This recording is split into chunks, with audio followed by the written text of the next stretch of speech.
I did that with my notebooks freshman year with like each KISS member. I put like a picture of them on my notebook, and I would try to save. Don't laugh at me. You're bullying me. People are going to hear this. And I would put my favorite KISS member on my favorite subject, and then I got beat up and shoved in lockers. And people were like, "KISS is old, dude." And then they beat me up and shaved my head. That's my supervillain origin story. When I believe the world is burning to the ground, oh well, I guess we're gonna find out. Let's see how far we've come. Let's see how far we've come. Well, I believe it all is coming to an end. Oh well, I guess we're gonna pretend. Let's see how far we've come. Let's see how far we've come. Welcome to the Monarch Experience. I am your host, Mr. Ancona. Thank you for taking the time out of your day or night or evening or morning or late evening or mid-afternoon. Hi, I'm Madison, and I am here on the Monarch podcast for my third returning time. And yes, it is episode 19. I just checked. Madison, I was in the middle of an intro. People want to know that there's multiple times a day that you can listen to the Monarch Experience podcast. Well, me and Sarah are the special guests here. I'm just saying. But I had 15 minutes of intro where I was going to explain every possible time period during the day and every possible task that you could be doing while you're listening to the podcast. And people don't know this. People think that you have to just be sitting down, listening to a podcast, staring pensively out at like the trees swaying in the wind. That was beautiful, right? And I respectively agree with you, but I think our viewers need to be saved for 15 minutes. Can people can people agree in a disrespectful manner? Well, Yes. I could interrupt you again. Oh.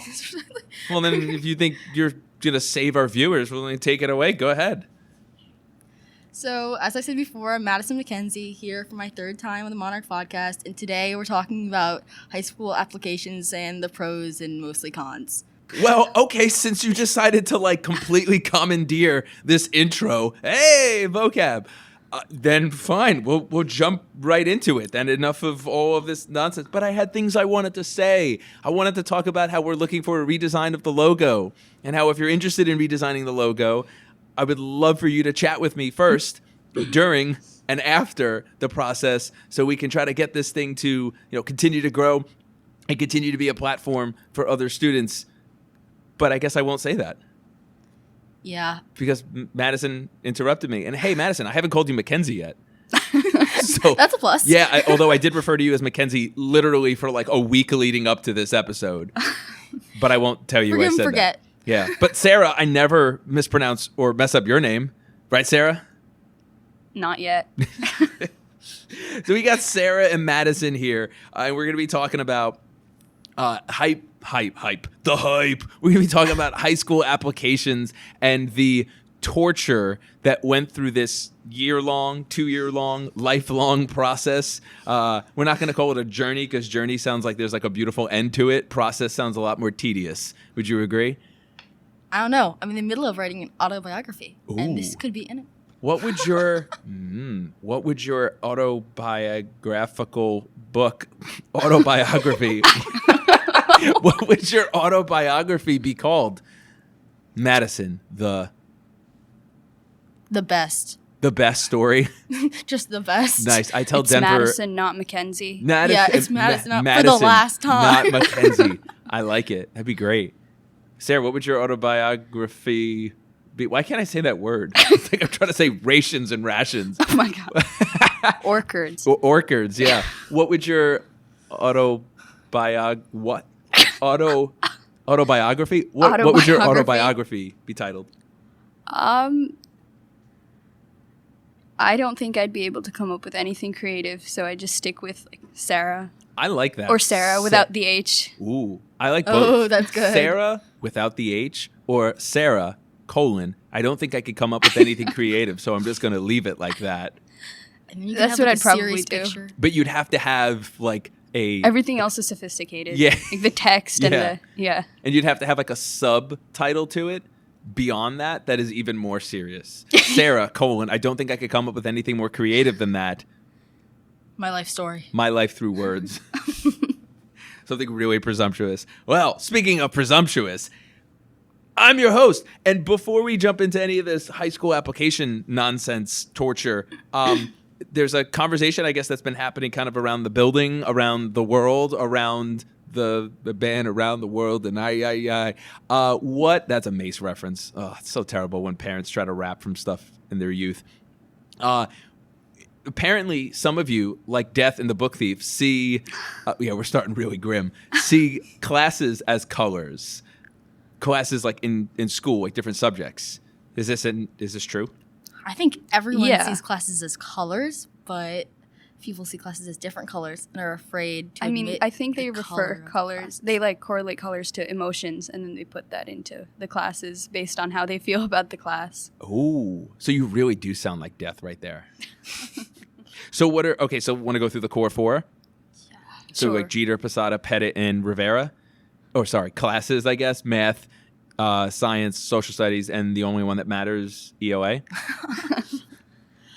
Okay. So I'd say math would be purple. Royalty. I think math is like either blue or green. Okay. Any reason? Is there like symbolism to the colors? I guess, okay, maybe because this doesn't really, correlate to my emotions. Barney. But every time I buy a binder, like for math, it's always purple. I don't know why. It just happens that way at Staples. The binder they have that I like is purple. I It's don't for know. math. I feel And like you only need a binder for math at this point, right? Well, no, I need binders for everything. Oh. But like, I put math as my favorite one because it's my homeroom. So Oh. it's purple. Okay, that makes sense. Sarah, for math? What color? I think green because like I don't know. Green is good luck and culturally for me. Like, Okay. It's like the color you're supposed to have all of your school supplies. Okay. And blue is like the opposite. You don't want blue in school Oh, because no. it's like bad luck, and I'm not the best at math, and I need the most luck with math. Oh, I so like I it. like either color. You guys are deeper than I'm just putting Ace Frehley and Gene Simmons on like science and English because I'm like, yeah, Gene Simmons. Sarah, so you said blue is which class then that you like the least? It's not that I like it the least. I just think blue. This is not that deep. Blue is like water, science, water. Madison, where are you going for blue? For blue, you're going to hate me, but English. Why? English is blue and white. I don't know. America. I see that. English Blue is and like blue and white. Why? The margins on a paper? No, that doesn't make sense. God, I don't know. I just feel like everything is blue and white. Like 'Cause my there's walls are I guess blue? maybe so many papers are in English and they're all white, and then the walls are all Oh. blue. So I don't know, but I just felt a deep connection to blue and white in English. No, it's better than the opposite, I guess, where you'd be within white walls feeling blue because then you'd be in an asylum. I'm not that deep. Yeah. Sarah, what's English, What's I think, English? is like gold. Sort Ooh, of. I don't. thank I feel you. Like, The or, like, best. I don't know what color. It's like brown and goldish. So Okay. Like, cause old books and things like that used to look ooh, like I like that. it. Like very the fairy like tales. like, old. rustic. Yeah, rustic is the word. I'll take it. I'm rustic. No, like The the class subject. itself. Okay. Yeah. Learning and reading and things like that. I don't know who came up with it, but whoever did caused so much disagreement. Wow. Well, Like- whoever you are, make yourself known. We want to give you credit, or Tearing the school apart. you're tearing the school apart, color by color. What else haven't we done? Social studies. Yeah. Gray for the past. Brown, yeah. Oh, For, yeah? like the past, because I feel like all the documents you look at, I don't know, they're like old and stained and like I brown. feel like What are they stained yellow. with? I don't know, Just but they're coffee. always like Oh yeah, like the Like the DBQs? Constitution and things like that. They're like all. science is red. Why? I don't know. I Fire? just feel like Love? Yeah. I feel like Fiery love? I associate hard work with red. I don't know why. And I feel like science, I always get like the most like work, but it's also fun, and I like science, but it also requires the hardest work. There's no logic to any of this. No. It's just Yeah. like Someone told me it's like something in our brain, like two parts of our brain, the colors and the cognitive or something is like connecting. or Totally. something. high school. So speaking of colors, Smooth transition. I guess when it comes to my high school experience, the only color that I was able to really think of when I think of Marlboro High School and my time at that school was purple, because of the color of the bruises that I had on me from the experience. Nah, I'm kidding. It was great there. I'm a product of the system. So yeah, Mustangs. This is so deep, and like we changed moods so fast. yeah. We're all over the place. So this process about like applying for high schools and the idea of like the high school application. I remember when they came to Marlboro Middle School. Hawks, woo! I remember is that what people do when they like have an alma mater? They just like say the name like an idiot and just give a half-hearted woo. No. No?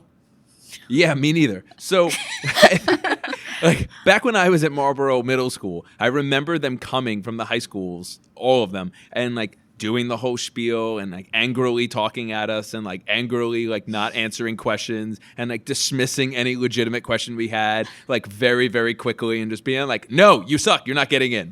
You're taking the seat from someone else.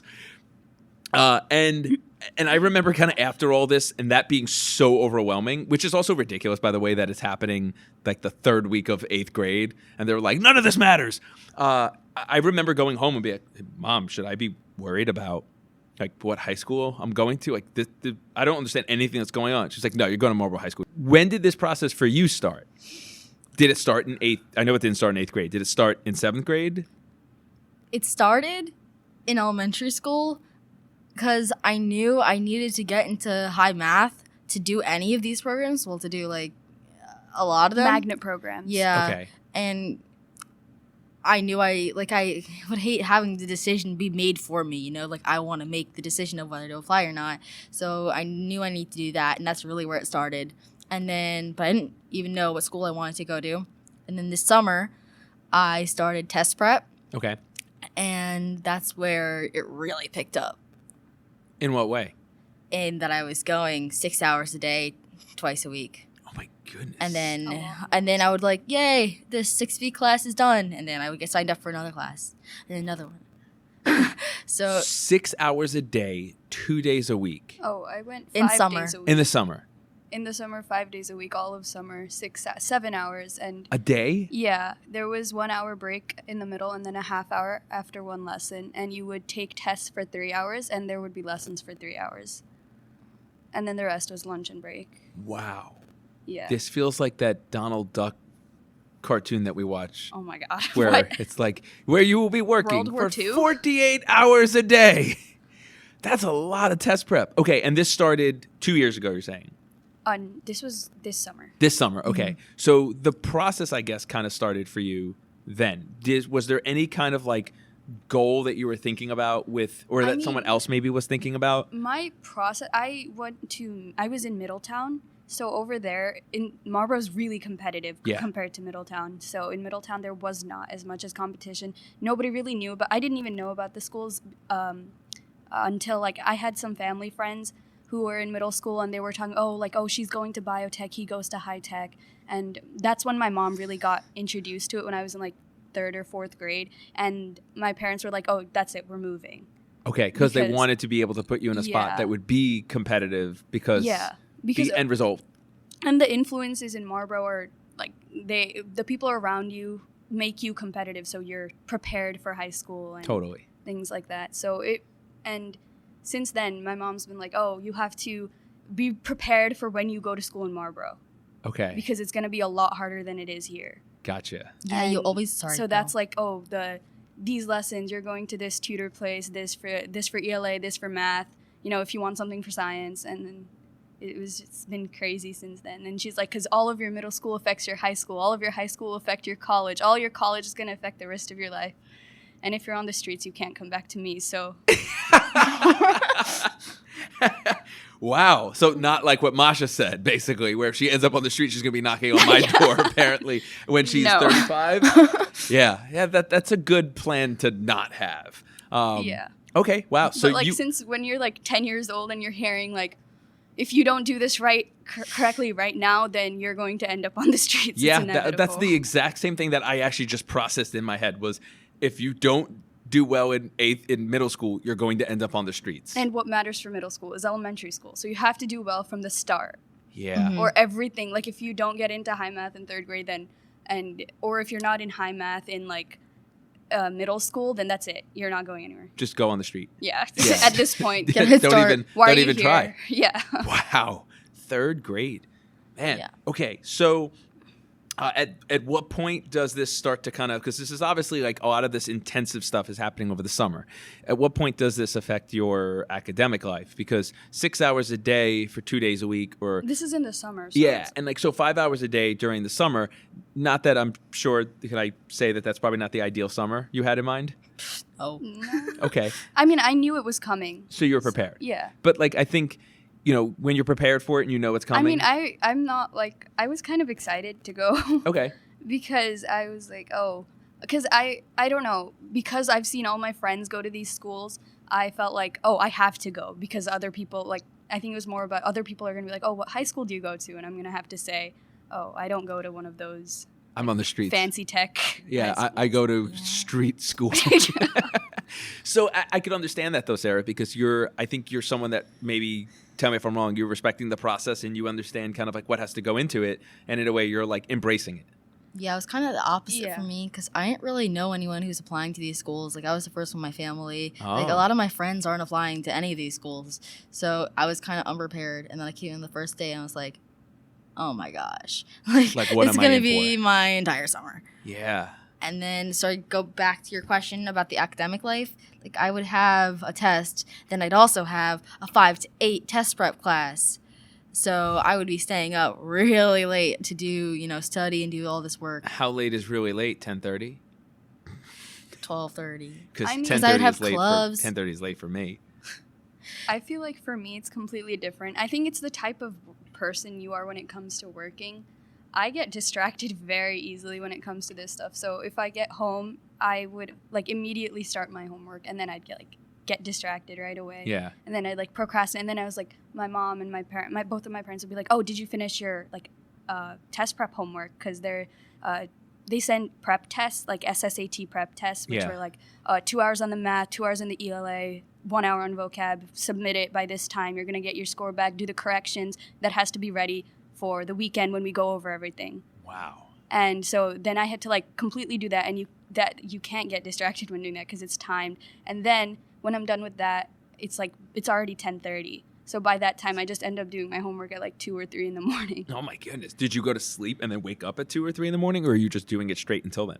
I would like go to sleep at like 12, and then I'd wake up at 1 or 2. Did you set an alarm for that? No, it just naturally woke Just up because anxiety I wakes you up. couldn't sleep. Yeah. If I don't finish, I can't sleep. So Wow, that's intense. So how does this affect, I guess, your academic life in the sense of like you've got stuff that's going on here, and your teachers and everyone else, we're saying that like this stuff matters, but you're also getting the message of like that stuff matters, and then whether adults in your life, we'll call them parents, whether parents agree or disagree, or they're doing this on purpose or not, or that you feel this way on purpose or not, you're comparing and you're trying to choose which one means more, right? Mm-hmm.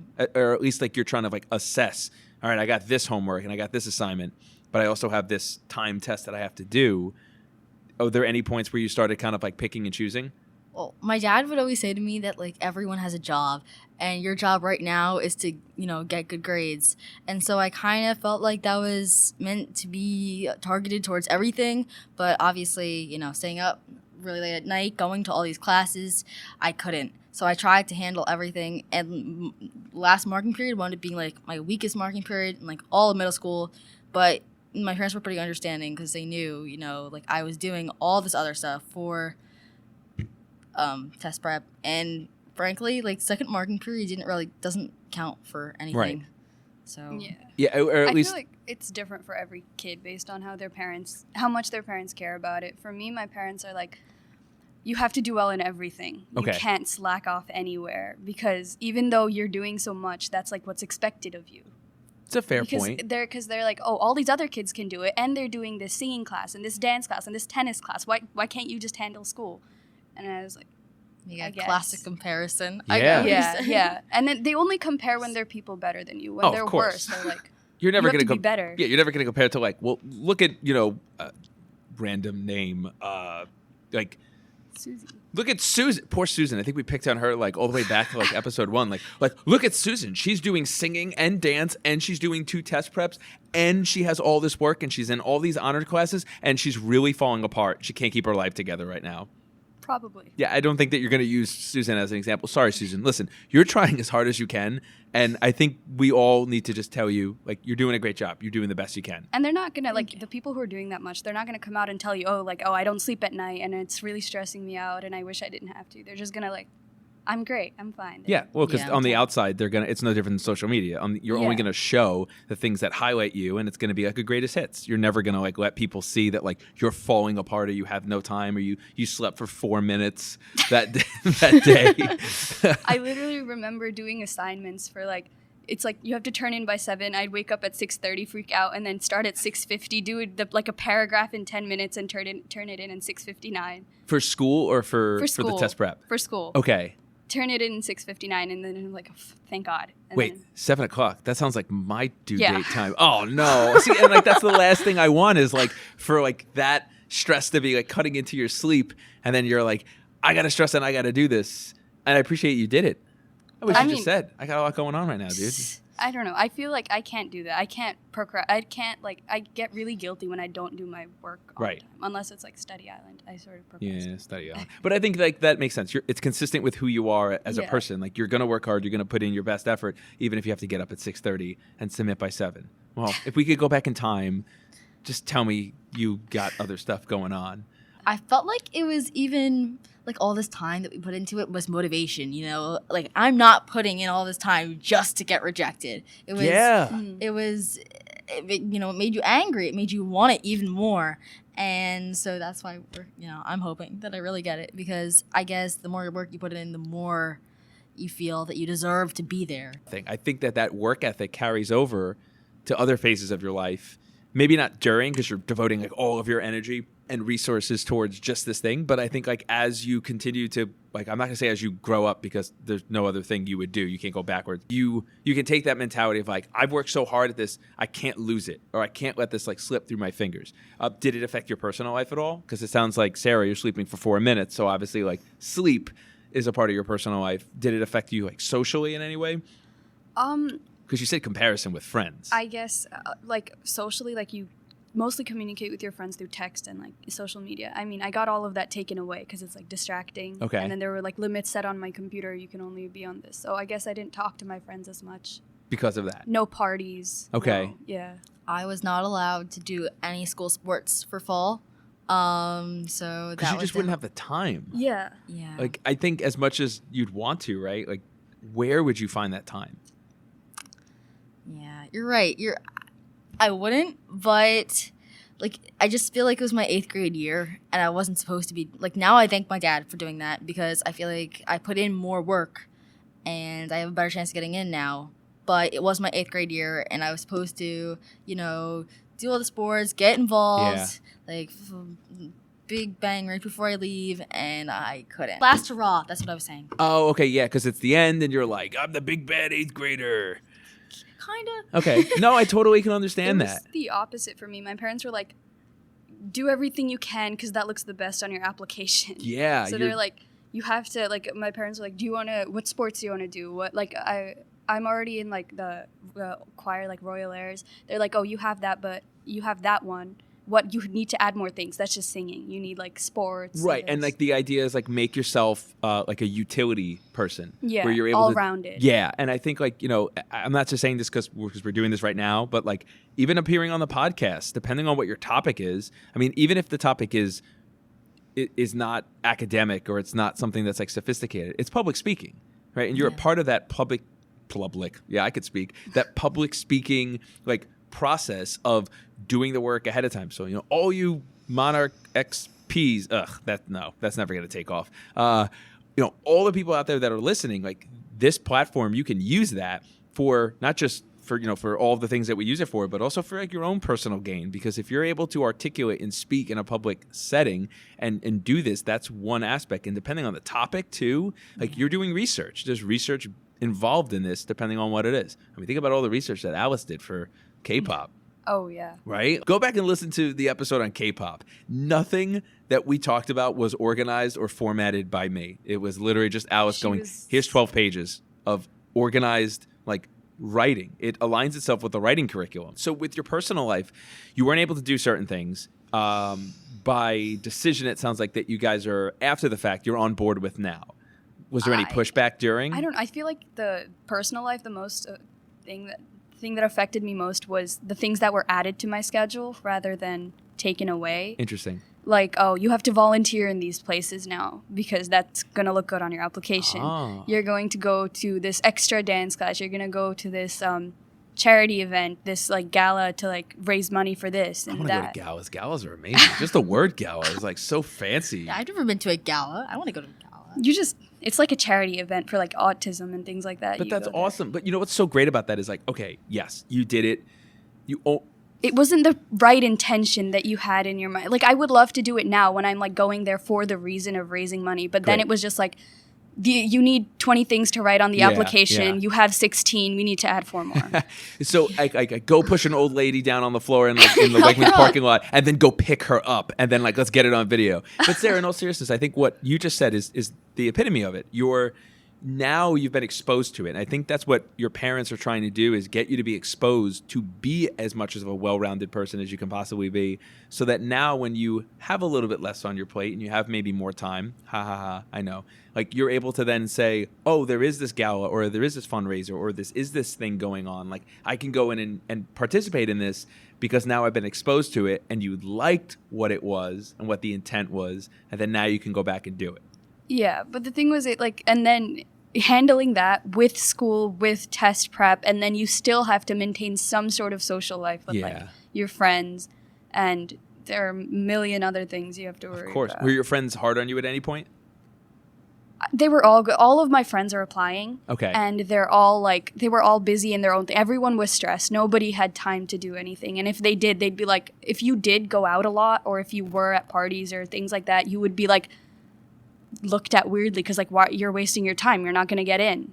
Yeah, like I said before, a lot of my friends didn't apply, so I didn't have that problem. Actually, the opposite. Like they would like invite me, and like bat mitzvahs and stuff. And did they choose not to invite you, or did you like? No, they'd invite me, but I said no because I had to, study and stuff. Yeah. And so I guess me and Sarah are like completely different in that way. That like our friend groups just had different priorities. Yeah. But that's why that's awesome, though. And what's so great, like Madison, you said, and the reason I asked, were you invited, was because you said something in the very, very top of this. You said you wanted to have the ability to make the decision yourself.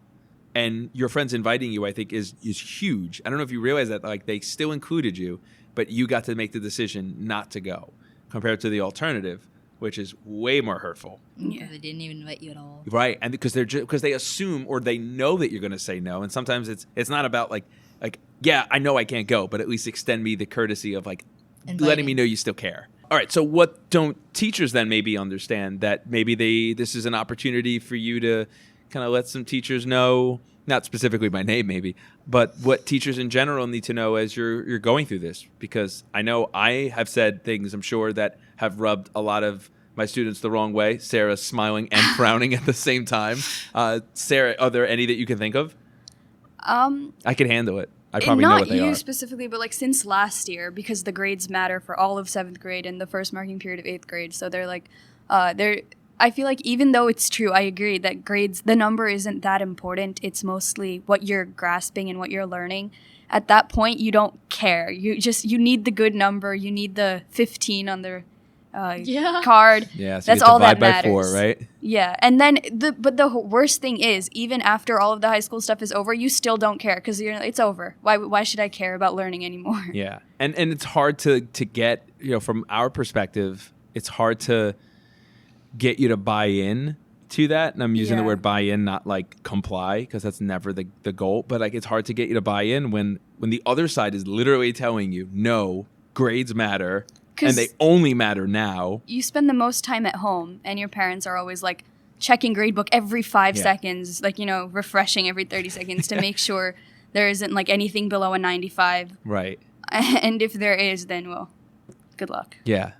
It's so interesting that you say, like, because you spend most of your time at home, right? Or maybe there's like a half and half balance. Well, you're not Well, sleeping. with your parents, Yeah. I mean, You're spending more rather time- than your teachers. Totally. And like, I think what's interesting about that is, like, I remember at back to school night one year saying, you know, that it's not about the grades, it's about the learning. Like, the grades are the result. This year in can't say particular, that. Oh my wow, gosh. there was one class in particular, I won't tell you which one. I got some looks from the parents that were like, I no. can imagine. Like, they just crossed their arms and stared through me. And I was like, I'm making jokes. Like, we can have fun here. They're like, grades. Yeah, Idiot. no. It's all my about the mom number. Talked about like every teacher, and she was like, I don't know. Well, why aren't grades more important here? And I was like, You know, and it's like, it becomes like, you know, I think with a lot of things that in general that people say, it becomes like one or the other. And like, we're constantly like, well, if I say this, then it means the opposite isn't important. Or if I say this, then the opposite doesn't have any value. And like, I always say, over the last couple of years, I've been really trying to focus on like the learning. The grade is the end result. If you're focusing on the learning, then you can actually like get better at the skill, and then you'll get the grade that you want. If you're only focused on like the 95, I don't know how to get you. And the thing I articulate to the parents is like, I don't know how to help your son or daughter get a 95. I know how, with particular assessments, to help them on weak spots with certain skills that they're struggling with, that the result can get them to a 95. And I'm not saying that just to be difficult and to like make it a matter of semantics. And I know that like for some people, they either buy into it, they go along with it, or they completely just shake their head at me like, no, you're an idiot, you're wrong. And that's okay, because we all have different opinions. A parent came to me and talked to me after and said, like, I completely agree with you. Of course, I'm only going to share the ones where they agree with me. But like, he was like, I completely agree with you. I think you were a wonderful man. He didn't say that. But he said, like, I think you're completely right. And he was like, whose fault is that? I was like, dude, I don't know. He was like, is it the education system? Is it like, is it admin? Is it the board of ed? Not like ours, but just in general. Is it students? Is it the parents that are to blame? He's like, because the high schools tell us that the grades matter, and they literally say grades matter. And then we have to enforce that to our children. And then now you're saying they don't, but they already believe that they do. And it's like, how do we change that? Is there a way to change that? It was an amazing conversation with this parent. If you're out there, thank you. It was an amazing conversation with him, and I didn't know what the answers were, because I think it is like a cycle. Yeah, it's just like a lot of conflicting voices in your head. Oh my goodness. Yeah. And like it adds to the pressures, definitely. Even while you're taking the test, like you're thinking of your mom's voice and your Excel guys. I mean, test prep voice. I mean, Yeah. never mind. you know, you just hear my one blind eye every time you see a math problem. What is that? Okay, so the test prep guy who was in charge, he was half blind and half deaf. Okay. But yeah, he was very, very strict on no one could talk when he was talking because he was Okay. half blind, half deaf. But he actually helped. Other places, it was just like, we had this one teacher, and when we were taking tests, sometimes someone would like make a joke because it's so silent. So they like make a joke, everyone laughs, and she walks in. She's like, "Why are you laughing? Why are you so happy?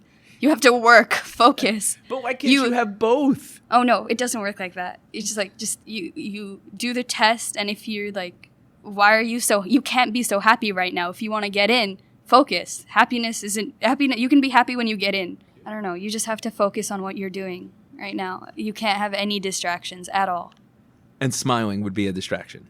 Yeah, because that means you're laughing, which means you're looking at something, talking to someone, watching something, which means you're not doing your test prep, which means you're not going to get in. Yeah, everything's a distraction. You memorized that. Like that that is something that had to have been said at you like 14 times.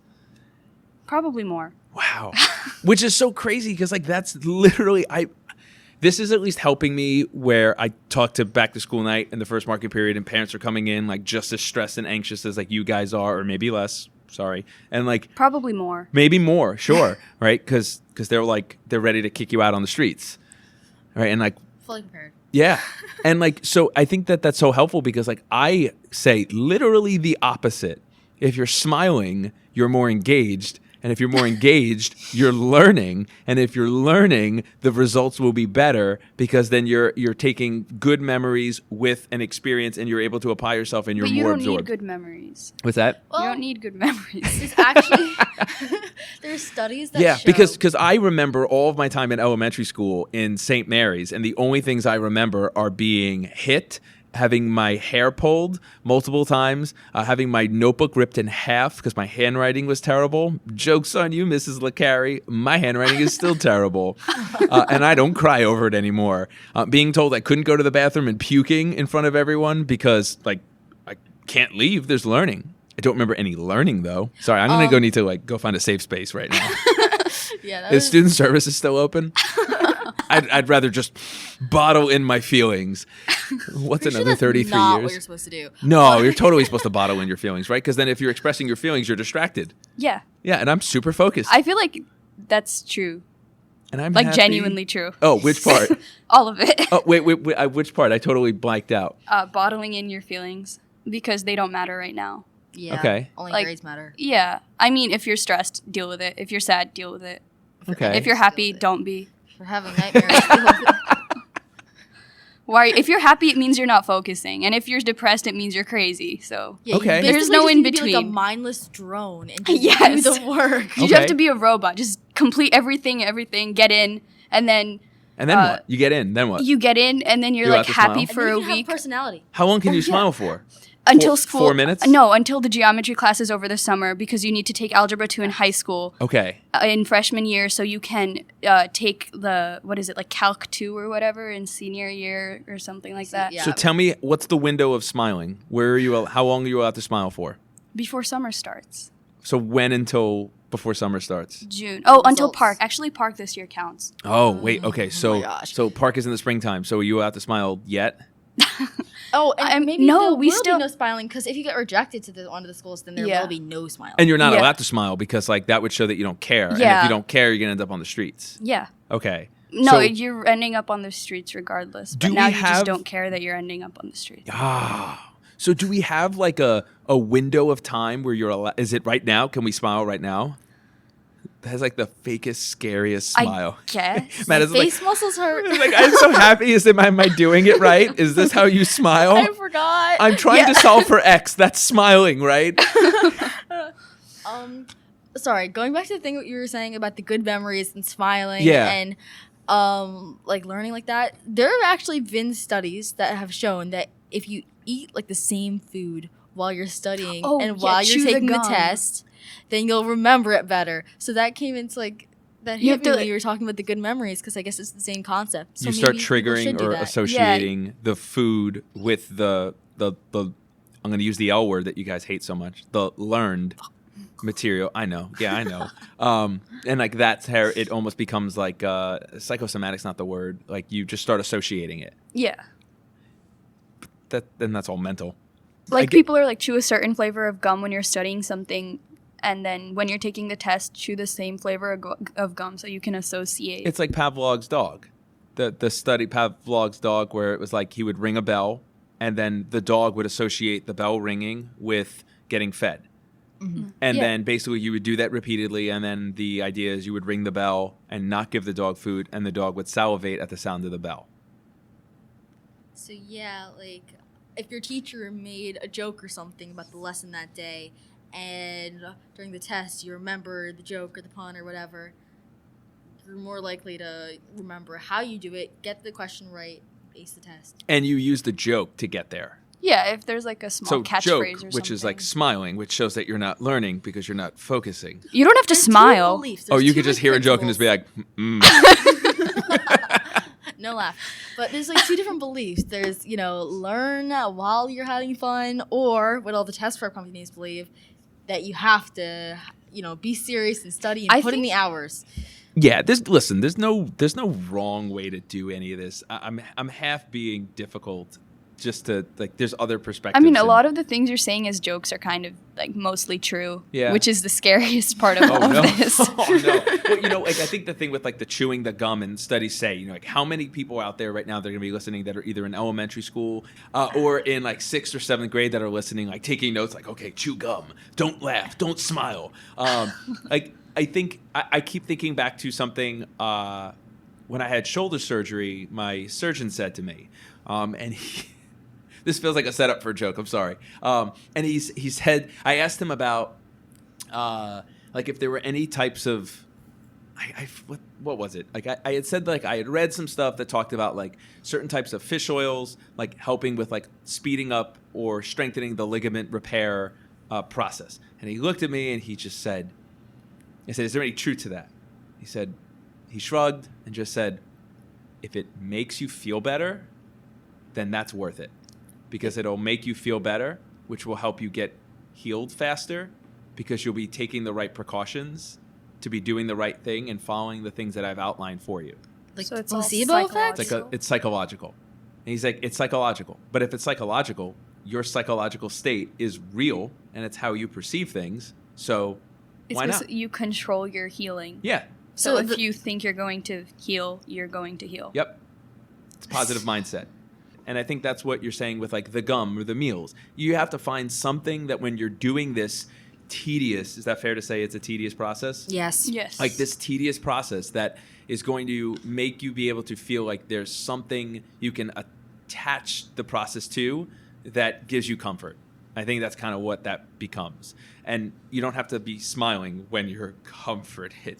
Were there any If teachers you're- that understood the fact that you had stuff that was coming up and that went out of their Yeah. way? Because Sarah, I'm saying I wish you had said that because I would have been okay with saying let's move stuff back because I think we did at times. Yeah, sometimes. But I think the problem with me is I just procrastinate and I like leave it to the last minute because I'm working on like something else that I think is more important. But this like takes less time because I could Sure. do it in 10 minutes and still get a good grade, which Yeah. means I could have done it in 10 minutes, not at 3 a.m. Right. So I feel like it's my fault. So there's no reason for me to like talk to anyone about Okay. this. So. And, well, it's not a problem though, right? Keep Yeah, that in mind. no. You said the problem with me. That's how you work, and it's I obviously been mean, working. I still need to work on it though, like the time management and stuff for high school. It's a part of the process. Yeah. Just don't smile when you're time managing. No Yeah. smiling or 'Cause- laughing. 'cause Because then that you're- means you're doing You're wasting something- time. Yeah. Yeah. Madison, were there any teachers that you felt like were able to be accommodating or were like ruthless in this process? Okay, so Miss Hyman was definitely one of the better ones at understanding like what we were going through, I guess, because she would always reschedule the test. She was like, "Oh yeah, we have a test in 2 days," and all of us are like, "What?" And she'll be like, "Fine, I know that you guys have to get a 15, and so I'll reschedule it. But just so you know, this is only for this marking period, since I know that it's coming up and everything." So she was really accommodating, yeah. Is that fair that it was only for that marking period? Yeah, definitely. I guess not fair for the people who didn't apply to any high schools because it was just easier for them. Yeah. But for the Yeah. people who were applying to high schools, it definitely, I don't know the word. Alleviated Yeah. anxiety or pain. stress. Pain. Nice. I like that. We're not even like pain. I get where the teachers are coming from too, because they're like, oh, why should I change my curriculum and what I'm teaching for like some of the kids who are doing this thing that it's not mandatory. Yeah. I mean, like it feels like, oh, I have to change everything for something that doesn't even affect me. And Yeah. I feel like that's also frustrating if you're a teacher and you have to like, oh, I'm moving my test, I'm changing what I'm assigning because some kids are going to be too stressed. But I think that's where it comes down to like, this is the thing that I stress so much to all of my students is that you have to be your own advocate, because if you're not, and especially in that case, Madison, if you're not talking about what you have going on and you're not articulating that, like you're not begging, you're not like making yourself look worse. You're just trying to help someone be more aware of something that unless you tell them, they're not aware of it. I feel like But I know that's hard for some people. I don't know if I doubt teachers would think of it this way, but if I said that, I feel like they would be like, oh, who are you to tell me how I should teach my class? I think Because that's fair you're to one feel that way. person who's taking the test. Yeah. There might be like 10 other kids who don't worry about this. Why Yeah. should I change everything for you? And I think that's if that's your perception, I think that's real. And I don't think that people think that way. The teachers don't. I don't think that way. But I could understand why a student would feel uncomfortable as a 12, 13, 14-year-old asking an adult to be like, hey, can you change like everything that you're doing with like your job for me? But you represent other people. And that's where I think that becomes so important. But yes, there is a balance, right? A Like- lot of the teachers were just like, if you can't handle this and because they don't know what you're doing at home. So they're Yeah. like, if you can't handle this and do this, how are you going to survive high school? Yeah. But I feel like they don't really know how much is going on at home, like behind the scenes. Totally. I think that's a very big oversimplification of it. And if I've said that, I'm definitely sorry for saying it like that. I don't think I intended it that way. But there's a little bit of an element of truth. I think maybe the delivery of it is kind of weak. Like, if you can't handle this, then how are you gonna? If you dodge a wrench, you could dodge a ball. Like that? No, that's not how it works. Like, you shouldn't be like miserable, and that's gonna show that you can handle something that's unreasonable. Like in the next stage, we've poo-pooed teachers a little bit. And you're spending most of your time at home. Are there things that maybe parents should be aware of that they maybe aren't aware of, despite the fact that they live with you and they're telling you you're going to be out on the streets? The thing with parents is they're all like, they have different cultural backgrounds. So Sure. like they were raised in a place, and especially if you come from somewhere that's not as, like, America is like the dream, right? Yeah. So once you're here, you're like, you have to be the absolute best. Ooh. So Because immigrant parents? yeah, because they're like, oh, I couldn't do this. I didn't have this opportunity as a kid, and you do. So if you don't make the best of it, what's the point of us being here? Because we came here to make sure we had a successful family, not just for ourselves. It was like for you. Everything is for you. So why can't you be the best? So That's a lot of pressure. It is to a hear, lot of we did pressure. all of this for you. And you're like, Yeah. and I'm going to be on the streets. It's like the birthday present. You're like, oh, so what do you want? Like, if you're like, oh, I want this for my birthday. They're like, why do you need that? You're in America. And you're My like, parents- oh. Well, that's You a get trap. free Wi-Fi. There aren't dogs on the streets. My Congratulations. parents, it's more like the pressure of like living up to it. My parents were both the first people in their family to like go to college and stuff. So it's more about you have to put in the work. Like, you have to do this to be successful. Like, if I were to go back and do it all again, like, I would be an entrepreneur. And so they all want me to be an entrepreneur. Yeah. And I don't know what I want to be. Yeah. 'Cause you're like, I'm 13, 14, dude. I think it comes down to like opportunity. And when parents maybe had an opportunity or don't have as many opportunities as they see you to have, they want you to be able to like take every opportunity, Yeah. whether that's realistic or not. And then if you're not able to do all of those things that they hypothetically would do, they're like, how could you not handle this? I Sleep when you're dead. Yeah, exactly. I feel like parents who have been not just Marlboro, but like in a more Western culture, Yeah. where they're exposed to this class and this class. So like when I don't do as well in a class, or like in dance, if you're not in the front line, front and center, they're like, if I had that class when I was your age, I would put in all this work and do all of this. Why aren't you capable of doing it? Because if I were you, I would. And it's like, but you're not me. Yeah. And opportunities. And they can't relate to you at all. Because Totally. they grew up in a completely different environment, and they don't know what it's like either. And they think they do. That's the worst part. And when you tell them that, they're like, you think you know more than me? They're like, we're on Facebook. We understand social media. You're like, yeah, sure. This is amazing. So I think it sounds like it's just like all about like them just not see. Again, I think they don't see the day to day. They see any time, I'm sure, that you smile. And in all seriousness, they probably see every time that you take any time of mental break. Mm-hmm. They see any time that you're trying to do anything that's going to keep you like from completely just like, I am a robot and shut down. And then they're like, why aren't you studying during this time? I would have been studying during this time. Letting people see that you're working hard is really important too. Because, heaven forbid, like if the results aren't what you want, that's going to be the first thing they throw at you. Is like, well, I saw you smiling on that day and you went outside just to inhale fresh air and come back in. Did you really need to take that deep breath outside? And it's like, I spent more than $3,000 on all of this. And then Yeah. you're like, right, we have like these jokes with our friends that like, if I don't get in, I owe my parents like $5,000. That's the first student debt I have to start with. Well, obviously with interest too, of course. Of course. Right? Because yeah. you're not going to pay that off in one lump sum. So now that 6th graders, 7th graders, elementary school kids, kindergartners maybe, for some parents, are listening to this episode, and they are probably highly disappointed that it was far less like instructional than they were anticipating. I'm imagining that there were some parents and some students that maybe were like, ooh, like, all right, how to apply to high schools. And they were expecting like a step-by-step rundown and like a timed test somewhere in the middle of it. Yeah, that's not the Monarch podcast with the blanket on the wall. Yeah, we have a yeah, with the Jack Skellington blanket on the wall. And we'll post a picture of it on Snapchat at some point. What advice would you give 6th and 7th graders and maybe that poor one kindergartner? Like, seriously, you shouldn't be so stressed about it. If you're in elementary school, there's really no reason to be stressed about it, because I mean, all of those like higher level classes, for me, I got in 7th grade, so, and that it worked out fine for me. So there's no reason to be stressed out over. You have to take care of yourself. You can't. It's good advice. You can't be like, oh, I'm not going to eat because that's going to make my stomach hurt, or I'm not going to sleep because I have to do this and I have to do that, because that you're only hurting yourself. And if you do that all throughout high school, then you're just going to die. Yeah, in addition to literally, I think that's always like our big fear in the end of things, right? That we're going to die. So yeah, like you were saying before, you have to be your own advocate because no one else will. Like, you have to, all these stories, like, you're having all these conflicting information in your head, and you need to decide, like, what's for you, what you need to do.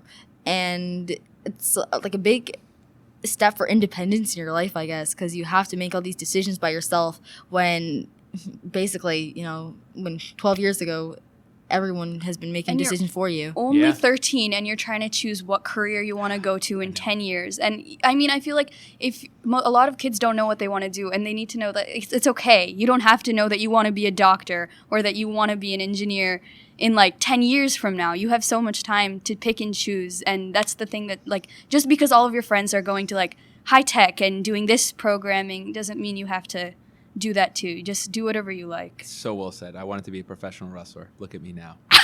Well, amazing conversation with Sara and Madison. They have such incredible insight about just the process, and I think that as they're waiting to find out about acceptance through all these other schools, I wish them nothing but the best of luck. I believe in my heart, I believe in my bones that it might be arthritis, that they're going to get all the things that they've worked so hard on, and that's just simply me being an overly positive person, but also because I know them and I've seen the work that they put in, and like I see their work ethic, and they are fantastic people, fantastic students, and fantastic human beings. And for my 8th graders out there that are listening, maybe possibly after you got great news, congratulations. Obviously that hard work has paid off, but also for my 8th graders maybe that are listening and they didn't get the result that they were hoping for, or they haven't gotten the result they're hoping for yet.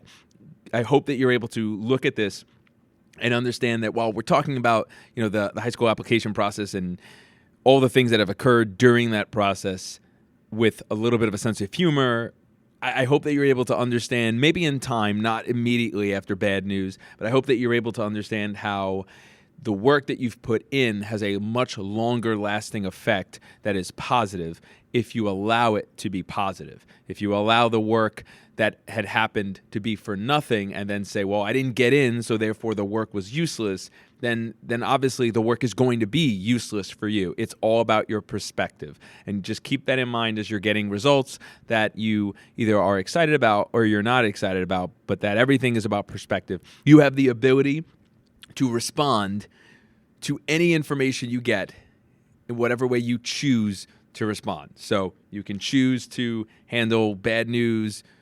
You have every right to feel whatever way you feel about it, but just keep in mind also that you're in control over how you react to news. Subscribe so that you can get all of these episodes the moment that they drop right on your device of your choosing. You can find us anywhere. Anchor.fm is our hosting platform, which we love Anchor. I'm always making sure I'm tagging them on Twitter. You can find us on Spotify, Apple Podcast, iTunes, Google Podcast, Yahoo Podcast. You could find us on Stitcher, Breaker, all these other fake podcasting sites. No, just kidding. Sponsor us. Literally anywhere that a podcast can be found or hosted, you can find the Monarch Experience podcast anywhere. If they don't have us, then they stink. They're not a legitimate place. Find us and add us on Snapchat at the Monarch Experience Podcast. Make sure you follow us on Twitter at the Monarch XP. Until then, don't sleep. Don't sleep. Don't smile. Don't smile. See you on the streets.